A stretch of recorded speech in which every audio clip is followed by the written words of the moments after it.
நண்பர்கள் அனைவருக்கும் வணக்கம். மெய்மை வளர்க்கலையில் இன்னைக்கு நாம் பேச இருக்கக்கூடிய தலைப்பு ஆன்மாவை பற்றி. ஆன்மா அப்படிங்கிறது என்ன, ஆன்மாவினுடைய தன்மை என்ன அப்படிங்கிறத நம்ம பேச இருக்கோம். இப்போ ஒரு உயிரினம் உயிரோடு இருக்குது, அது நடக்குது, ஓடுது, பேசுது, இல்லை ஏதாவது ஒரு சத்தம் போடுகிறது, அது இனப்பெருக்கம் செய்கிறது அப்படின்னா அந்த உயிர் உயிரோடு இருக்குது. அதே நேரத்தில் அந்த உயிர் இறந்த பிறகு இது எதுவுமே நடக்கிறது இல்லை. அது சுவாசிக்கிறது இல்லை, அது உணவு எடுத்துக்கிறது இல்லை, அது நடக்கிறது, ஓடுறது, எந்த விதமான சத்தம் எழுப்புறது எதுவுமே இல்லாமல் அந்த உயிர் செத்து போகுது. அந்த உடல் அப்படியே இல்லாமல் அது கொஞ்சம் கொஞ்சமாக சிதைஞ்சு ஒன்றும் இல்லாமல் போயிடுது. அப்போ இந்த இறப்புக்கு முன்னால் வரைக்கும் அந்த உடம்புல ஏதோ ஒன்று இருக்குது. அந்த ஏதோ ஒன்று தான் ஆன்மா. இந்த ஆன்மா அப்படிங்கிறது தத்துவார்த்தமான முறையில் அழிவு அற்றது, என்றுமே நிரந்தரமான ஒரு நித்தியமான ஒரு பொருள். அது மீண்டும் மீண்டும் கர்மாவால் பிறப்பெடுத்துக்கிட்டே இருக்கும் அப்படிங்கிறத நம்பப்படுகிறது. உண்மையில் ஆன்மா அப்படிங்கிறது என்ன? ஆன்மா உடலையும் மனதையும் எப்படி கட்டுப்படுத்துகிறது? இல்லை உடலும் மனமும் ஆன்மாவை கட்டுப்படுத்துகிறதா? இந்த ஆன்மாவிற்கும் உடலுக்கும் மனதிற்குமான ஒரு உறவு முறை என்ன? இது எப்படி அடுத்தடுத்து ஒரு வளர்ச்சியும் மாற்றமும் நடந்துக்கிட்டே இருக்கு? இதற்கு காரணமாக இருக்கக்கூடியது ஆன்மா அப்படிங்கிற ஒன்றை நம்ம எப்படி புரிஞ்சுக்க போகிறோம் அப்படிங்கிறதா. இந்த ஆன்மாவை புரிந்து கொள்வதும் தான் தன்னை உணர்தல். இதுதான் விழிப்புணர்வு அப்படிங்கிறது. இதை பற்றி தான் நாம் இன்னைக்கு பேச போகிறோம். ஆன்மா அப்படிங்கிறது என்ன அப்படிங்கிறத பற்றி பேச போகிறோம். தொடர்ந்து பேசலாம். ஒரு உயிரினம் உயிர் வாழ்கிறது அப்படிங்கிறத நாம் எப்படி உணர்கிறோம் அப்படின்னா, அந்த உயிரினம் சுவாசிக்கிறது, உணவை தேடுகிறது, உணவை உண்ணுகிறது, தன் இணையோடு இணை சேர்ந்து இனப்பெருக்கம் செய்கிறது. இதன் மூலம் அந்த உயிர் வாழ்கிறது அப்படிங்கிறத நம்ம உணர்றோம். இப்போ இது எல்லாம் நடக்கணும் அப்படின்னா உடம்புன்னு ஒன்று தேவை, மனசு அப்படின்னு ஒன்று தேவை, மூணாவது ஆன்மா அப்படின்னு ஒன்று தேவை. இது மூன்றும் சேர்ந்து தான் ஒரு உயிரினம் வாழ்கிறது. இப்போ உடம்பு அப்படிங்கிறது என்ன அப்படிங்கிறது நமக்கு எல்லாருக்குமே தெரியும். இப்போ மனிதனை எடுத்துக்கிட்டால் மனிதனுக்கு கை, கால், தலை, மார்பு, வயிற்றுப்பகுதி, தொடை, கால் அப்படி எல்லாமே இருக்கிறது. முகத்தில் கண், காது, மூக்கு இது எல்லாமே இருக்குது. இதுதான் உடல் அப்படிங்கிறது நம்மளால் புரிஞ்சிக்க முடிகிறது, தொட்டு பார்க்க கூட முடிகிறது. அதே நேரம் மனசு அப்படிங்கிறது தன்னுடைய அறியும் திறனின் மூலம் சிந்தித்து செயல்படுவது, யோசித்து செயல்படுவது, தன் சிந்தனையின் மூலம் தனக்கான உணவையும் தன்னுக்கான ஒரு வாழ்க்கை துணையும் தேர்வு செய்து கொள்வது, இனப்பெருக்கம் செய்வது. இதன் மூலம் நம்ம சிந்திக்கிறோம் அப்படிங்கிறது நமக்கு தெரிகிறது. இந்த ஆன்மா அப்படிங்கிறது என்ன? ஆன்மாவினுடைய தன்மை என்ன? ஆன்மா உடம்பையும் மனதையும் எப்படி இயக்குவதற்கு காரணமாக இருக்குது அப்படிங்கிறத நம்ம பேசணும். இப்போ தத்துவத்தில் உடம்பு, மனசு, அதாவது அந்தகரணம், மூணாவது ஆன்மா, இந்த மூணையும் தத்துவ ரீதியாக எப்படி சொல்லப்படுகிறது அப்படின்னா, உடம்பு என்பது தூல சரீரம், அந்தகரணம் அதாவது மனசு என்பது சூக்கும சரீரம், ஆன்மா அப்படிங்கிறது அதிசூக்கும சரீரம். இதுதான் மூணும் தத்துவம் சொல்லக்கூடிய அடிப்படை.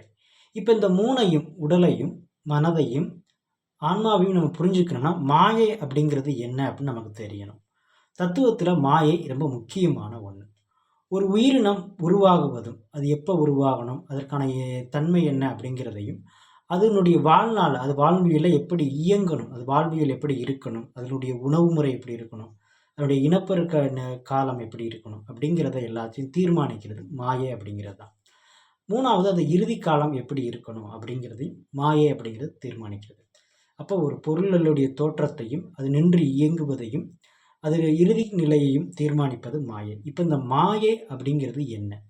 மாயை எப்படி உடல், மனம், ஆன்மா இதை மூணும் உருவாகுவதில் முக்கிய பங்கு வகிக்கிறது. இந்த மூணையும் அது எப்படி தெளிவுபட பேசுகிறது அப்படிங்கிறதா. மாயையில் 2 விஷயம் இருக்குது. அதாவது முதல் நிலை, துணைநிலை. உடல், மனம், ஆன்மா இந்த மூன்றையும் பற்றி பேசுவது மாயையில் 2 நிலை தான். ஒன்று முதல் நிலை, இன்னொன்று துணைநிலை. முதல் நிலை அப்படிங்கிறது என்ன அப்படின்னா கிரியை, ஞானம், இச்சை, இதுதான் முதல் நிலை. துணைநிலை என்பது சாத்விகம், ராஜதம், தாமதம், இதுதான் துணைநிலை. இப்போ இந்த ரெண்டும் தான் இந்த மூணையும் பேசுகிறது. உடல் அப்படிங்கிறது என்ன, மனம் அப்படிங்கிறது என்ன, ஆன்மா அப்படிங்கிறது என்ன அப்படிங்கிறது. இப்போ உடலையும் மனதையும் பற்றி பேசுவது துணைநிலையில் இருக்கக்கூடிய அந்த குணம், அதாவது சாத்விகம், ராஜதம், தாமதம், இந்த குணம்தான் உடம்பையும் மனசையும் பற்றி பேசுகிறது. உடம்பினுடைய இருப்பையும் மனதின் இருப்பையும் இயக்கத்தையும் மனதினுடைய திறனையும் பற்றி இந்த துணைநிலை குணம்தான் பேசுகிறது. அப்போ ஆன்மா அப்படிங்கிறத எது பேசுகிறது அப்படின்னா அந்த முதல் நிலை, அதாவது கிரியை, ஞானம், இச்சை. இந்த முதல் நிலை தான் ஆன்மாவை பற்றி பேசுகிறது. ஆன்மா அப்படிங்கிறது என்னங்கிறத பற்றி பேசுகிறது. இப்போ இந்த மூன்றையின் அடிப்படையில் தான் மாயை அப்படிங்கிற ஒரு கட்டமைப்பை தத்துவம் சொல்கிறது. மாயை அப்படிங்கிற ஒன்று, அதாவது இந்த கிரியை, ஞானம், இச்சை இருக்குல்ல, இது மூணும் தான் மாயை அப்படிங்கிறது. இந்த இந்த மாயை அப்படிங்கிறது 5 தன்மையா விரிவாகுகிறது. அதாவது காலம், நியதி, கலை, வித்தை, அராகம். மாயை அப்படிங்கிற ஒன்று சேர்த்து 6. இப்போ இந்த காலம், நியதி, கலை, வித்தை, அராகம் இந்த 5ம் சேர்ந்தது தான் புருடன், அதாவது ஆன்மா. இதுதான் அதிசூக்கும சரீரமாக உயிருள்ள எல்லாவற்றுக்குமே இருக்கு. இது ஒரு சின்ன எறும்புக்கும் இதுதான் ஆன்மாவா சரீரம், அதிசூக்கும சரீரமாக இருக்கு. மிகப்பெரிய யானைக்கும் சரி, மனிதனுக்கும் சரி, தாவரங்களுக்கும் சரி, எல்லாவற்றுக்குமே அதிசூக்கும சரீரமாக இருக்கக்கூடியது இந்த 7ம் தான். மாயை, அந்த மாயை 5ஆ விரிகிறது. காலம், நியதி, கலை, வித்தை, அராகம்.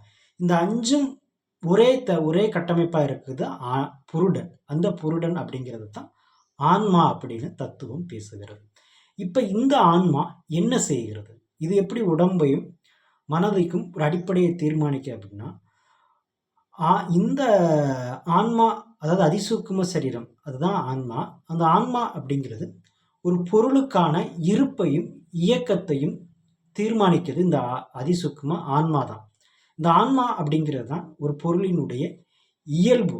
அது என்னுடைய இயல்பு, அதற்கான வடிவம். இப்போ எந்த நீங்கள் உயிரினத்தை எடுத்து பார்த்தாலும் அதுக்குன்னு ஒரு வடிவம் இருக்குது, அதுக்குன்னு ஒரு உடல் அமைப்பு இருக்குது, அது வெளியமைப்பு, உள்ளமைப்பு எல்லாமே இருக்குது. அப்போ இதையெல்லாம் தீர்மானிப்பது தான் ஆன்மா. அப்போ ஆன்மா அப்படிங்கிறது, அதிசூக்கும சரீரம் அப்படிங்கிறது ஒரு உயிருக்கான இயல்பை, அதற்கான வடிவத்தை, அதற்கான தகவமைப்பு, உள்ளமைப்பு எப்படி இருக்கணும், வெளியமைப்பு எப்படி இருக்கணும் அப்படிங்கிறத தீர்மானிக்குது.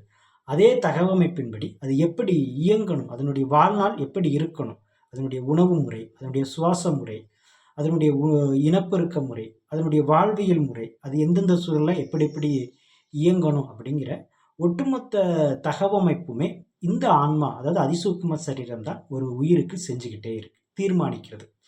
இதன் மூலம்தான் ஒரு பொருளை ஒரு உயிரினத்தை நம்மளால் எளிதில் அதனுடைய வாழ்வியலை புரிஞ்சிக்கவே முடிகிறது. அப்போ ஆன்மா அப்படிங்கிறது ஒரு பொருளுக்கான இயல்பையும் வடிவத்தையும் தகவமைப்பையும் இயக்கத்தையும் அதிலிருந்து அது வெளிப்படுகின்ற விளைவுகளையும் பண்புகளை தெளிவாக தீர்மானிச்சுக்கிட்டே இருக்கு. அதாவது ஒரு உயிரினத்தினுடைய இருப்பும் இயக்கமும். இப்போ இந்த இருப்பும் இயக்கமும் தனித்துவமான அந்த இயல்பும் ஒரே மாதிரிக்கு இருக்குமா அப்படின்னா அப்படி இருக்காது. அது தொடர்ந்து மாற்றமும் வளர்ச்சியும் நடந்துக்கிட்டே இருக்கும். இப்போ ஒரு எந்த உயிரினத்தை எடுத்துக்கிட்டாலும் அதனுடைய தொடக்க காலம், அதன் தொடக்க காலத்தில் இருக்கக்கூடிய உடல், மனம், அதனுடைய தன்மை வேறையாக இருக்கும். இளமை காலத்தில் அதனுடைய உடல், மனம், தன்மையினுடைய வேற தனித்துவமாக இருக்கும். அதனுடைய முதுமை காலத்தில் அதனுடைய தனித்துவமாக இருக்கும். இப்படி மாறுவதற்கு அதனுடைய வளர்ச்சியும் மாற்றமும் தான் காரணம். அப்போ ஆன்மா என்பது ஒரு உயிரினத்தினுடைய இருப்பையும் இயக்கத்தையும் தீர்மானிக்கிறது. அதே மாதிரிக்கு அதனுடைய வளர்ச்சியையும் மாற்றத்தையும் ஆன்மா அப்படிங்கிறது தீர்மானிக்கிறது. அப்போ ஆன்மா அப்படிங்கிறது தத்துவார்த்தமான முறையில் அதிசூக்கும சரீரம். தத்துவார்த்தமான முறையில் சொல்லணும்னா அது புருடன். இந்த காணொலியில் ஆன்மா அப்படிங்கிறத பற்றி பேசணும். ஏன்னா ஆன்மா தான் ஒரு உயிரினத்தினுடைய முக்கியமான பகுதி. அது இல்லைன்னா இந்த உடலும் மனமும் இயங்கவே இயங்காது. அதற்குள்ள அதனுடைய இருப்பும் அதனுடைய இயக்கமும் தீர்மானிக்கப்படாது, அது நடைபெறாது. அதே மாதிரிக்கு வளர்ச்சியும் மாற்றமும் நடக்காது. அப்போ ஆன்மா என்பது ரொம்ப முக்கியமான ஒன்று. இந்த காணொளி உங்களுக்கு எல்லாருக்குமே பிடிச்சிருந்தா லைக் பண்ணுங்கள், ஷேர் பண்ணுங்கள். என்றும் உங்கள் பேராதரவோடு என் பயணம் தொடரும். நன்றி, வணக்கம்.